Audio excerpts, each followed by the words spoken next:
Hello my dear students, তোমরা দেখছো বিশ্বাস টিউটোরিয়াল ইউটিউব চ্যানেল। আর এখনকার ক্লাসে আমি কেবি স্যার তোমাদের মাঝে উপস্থিত হয়েছি মধ্যযুগে বাংলার সমাজ ও সাহিত্য থেকে 21 নম্বর পর্ব নিয়ে। এই পর্বে 35টি প্রশ্ন উত্তর থাকছে তোমাদের জন্য। আর এখনকার ক্লাসে আমি কিন্তু খুঁটিনাটি মহাভারত থেকে খুঁটিনাটি প্রশ্নোত্তর আলোচনা করব।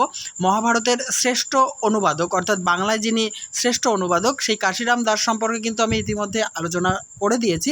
আর এখন বাদবাকি যে সমস্ত খুঁটিনাটি প্রশ্নগুলি হতে পারে মহাভারত থেকে সেগুলি নিয়ে হাজির হয়েছি। চলো প্রথম থেকে শেষ পর্যন্ত ভিডিওটি দেখতে থাকো। ভালো লাগলে লাইক কমেন্ট শেয়ার করো, চ্যানেলটিতে নতুন হলে সাবস্ক্রাইব করে অল করে দিও। প্রথম প্রশ্ন, কোন দুটি অনুবাদ সাহিত্যের কাহিনী লোকশিক্ষার ক্ষেত্রে অত্যন্ত গুরুত্বপূর্ণ ভূমিকা নিয়েছে? উত্তর হবে রামায়ণ ও মহাভারতের কাহিনী। নেক্সট, আনুমানিক কোন শতক থেকে মহাভারত রচনা শুরু হয়? আনুমানিক খ্রিস্টীয় ষোড়শ শতক থেকে। 3 নম্বর, বাংলায় কে প্রথম মহাভারত অনুবাদ করেন? কবি পরমেশ্বর দাস। পরমেশ্বর দাসের উপাধি কী ছিল? কবীন্দ্র। দেখো, তোমাদের জন্য কিন্তু অপশানে থাকবে যে কবীন্দ্র পরমেশ্বর, ঠিক আছে? ওনার আসল নাম হচ্ছে পরমেশ্বর দাস আর উপাধি ছিল কবীন্দ্র। 5 নম্বর, পরমেশ্বর দাস অনুদিত কাব্যের নাম কি? পাণ্ডব বিজয়, পাঞ্চালিকা। কোথাও কোথাও তোমরা দেখতে পাবে যে পরমেশ্বর বা কবীন্দ্র পরমেশ্বর রচিত বা অনুদিত কাব্যের নাম হচ্ছে পাণ্ডব বিজয়, ঠিক আছে? একই হবে, এই নিয়ে ঘাবড়ানোর কিছু নেই। 6 নম্বর, কোন শাসকের আমলে কবীন্দ্র পরমেশ্বর তার কাব্যটি রচনা করেন? হুসেন শাহের আমলে। কার আদেশে কবীন্দ্র পরমেশ্বর তার কাব্য রচনা করেন? দেখো, হুসেন শাহের সেনাপতি লস্কর পরাগল খানের বা পরাগল খাঁর আদেশে রচনা করেন। 8 নম্বর, পরাগল খাঁ কোথাকার শাসক ছিলেন? চট্টগ্রামের। নেক্সট, কবীন্দ্র পরমেশ্বর রচিত পাণ্ডব বিজয় পাঞ্চালিকা কয়টি পর্বে বিভক্ত? 18টি পর্বে বিভক্ত। 10 নম্বর, কবীন্দ্র পরমেশ্বর রচিত কাব্যটিকে পরাগলি মহাভারত বলা হয় কেন? কারণ হচ্ছে কাব্যটি পরাগল খাঁয়ের আদেশে রচিত হয়েছিল। 11, পরাগল খাঁয়ের পুত্র কি নামে পরিচিত? নসরত খাঁ বা ছোটে খাঁ নামে পরিচিত। নসরত খাঁ বা ছোটে খাঁ কোন অঞ্চলের শাসক ছিলেন? চট্টগ্রামের শাসক ছিলেন। নেক্সট, নসরত খাঁ বা ছোটে খাঁর সভাকবি কে ছিলেন? শ্রীকর নন্দী। 14, শ্রীকর নন্দী রচিত মহাভারতের নাম কি? অশ্বমেধ কথা। 15, শ্রীকর নন্দী মহাভারতের কোন পর্ব অনুবাদ করেন? অশ্বমেধ পর্ব।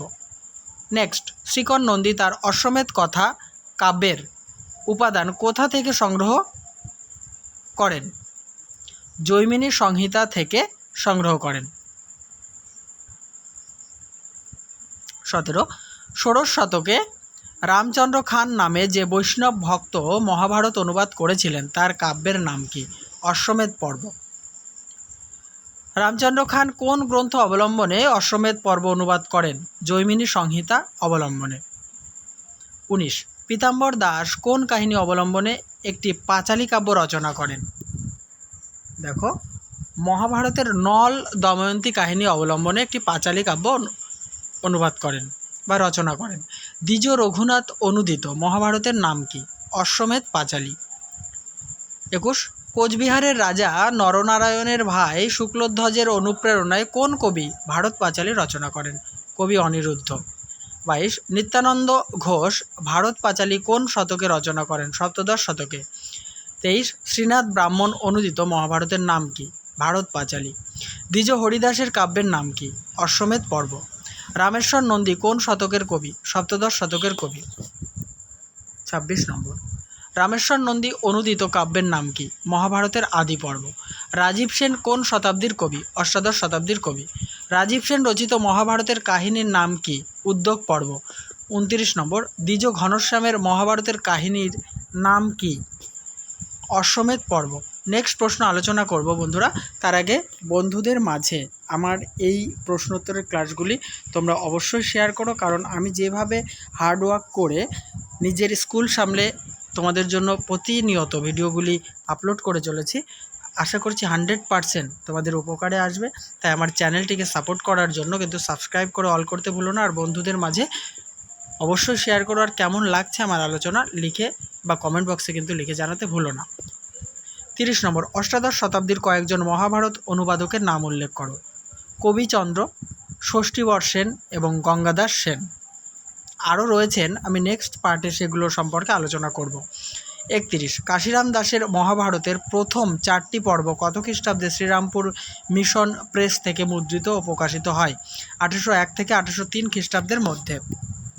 32 নম্বর প্রশ্ন, কাশিরাম দাসের নামে কোন কোন গ্রন্থের উল্লেখ মেলে? সত্যনারায়ণের পুঁথি, স্বপ্ন পর্ব, জল পর্ব এবং নীলোপাখ্যান গ্রন্থের উল্লেখ মেলে।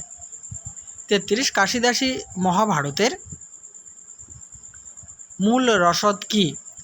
বাঙালির সামাজিক পারিবারিক আদর্শ, ধর্মবোধ এবং নৈতিকতা। 34, কাশিরাম দাস কোন রাজার আশ্রয়ে থেকে পুরাণজ্ঞ পণ্ডিতদের সান্নিধ্য লাভ করেন? মেদিনীপুরের আবাসগড়ের রাজার আশ্রয় থেকে। আজকের আলোচনার শেষ প্রশ্ন, কোন মিশন কাশিদাসী মহাভারতের মুদ্রণ, প্রকাশ এবং প্রচারে সহায়তা করেছিল? শ্রীরামপুর মিশন। তাহলে বন্ধুরা, এই পর্বটি সমাপ্ত করছি। নেক্সট গুরুত্বপূর্ণ ভিডিও দেখার জন্য আমন্ত্রণ রইল। আমার চ্যানেলটিকে দেখতে থাকো আর অবশ্যই আমার চ্যানেলের প্লেলিস্ট সবসময় ফলো রেখো।